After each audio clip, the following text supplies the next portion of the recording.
Exercice 1.16, donc la partie B, c'est calculer les mêmes courants qu'on a calculés précédemment pour la partie 1, mais en utilisant dans ce cas le théorème de Millman. D'accord? Donc je vous rappelle, qu'est-ce qu'il nous dit le théorème de Millman? Si nous avons une telle situation, donc cette situation, on veut calculer le potentiel de ce nœud. Donc c'est Vx, d'accord? Et on sait ces valeurs de ces potentiels, c'est-à-dire ces tensions par rapport à la référence V1 et V2 et V3. D'accord? On sait ces valeurs et la valeur des résistances.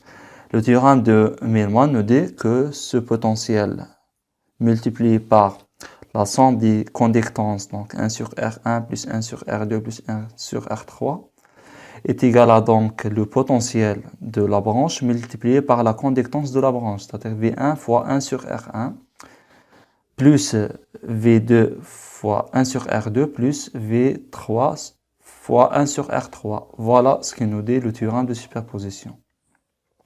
En fait, la méthode des tensions en E résulte de ce théorème, d'accord? Donc on va trouver les mêmes déjà les mêmes équations qu'on a trouvées dans l'exercice 1.15. Donc on commence pour calculer E1. Donc on applique le théorème de Millman. Donc je choisis une référence de potentiel. Donc je choisis par exemple ce référence.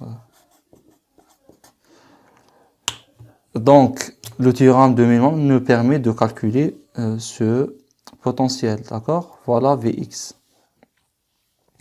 Donc si je calcule ce potentiel, c'est-à-dire cette tension, alors je peux calculer cette tension, d'accord? Parce que cette tension, c'est cette tension moins cette tension, d'accord? Et si je sais calculer cette tension, si je sais la valeur de cette tension, donc je peux calculer E1 parce que c'est la tension divisée par la résistance. Donc E1 c'est quoi? Donc c'est 6,3 moins Vx sur 0,03, d'accord? Et 2 c'est donc la même chose, c'est 4,2, donc cette tension moins, donc et 2 c'est cette tension qui est égale à cette tension moins cette tension, donc 4,2 moins Vx sur 0,02. Et I, c'est cette tension divisée par la résistance. Attention, il faut respecter les conventions des sens, des courants et des tensions, d'accord? Donc I, c'est Vx sur 6, d'accord?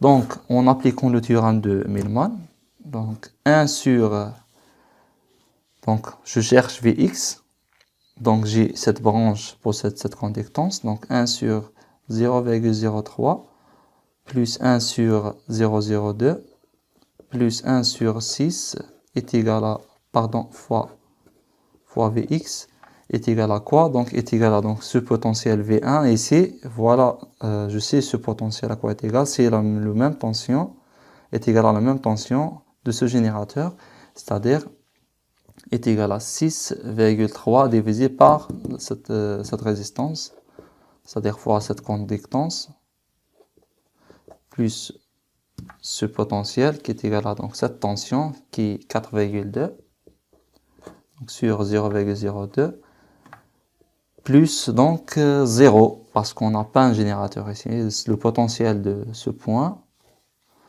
donc c'est 0. Voilà, plus 0. Donc Vx, c'est combien? Donc c'est 6,3 plus 4,2, pardon, 6,3 sur 0,03 plus 4,2 sur 0,02 sur 1 sur 0,03 plus 1 sur 0,02 plus 1 sur 6. Donc Vx c'est combien? Donc on calcule ça. Déjà on a calculé ça dans l'exercice 1.15. Vous voyez que on a trouvé le même équation. Vous voyez ça? Donc et ça est égal à 5,03 volts. Donc on peut calculer à ce moment-là E1. Donc E1 c'est quoi?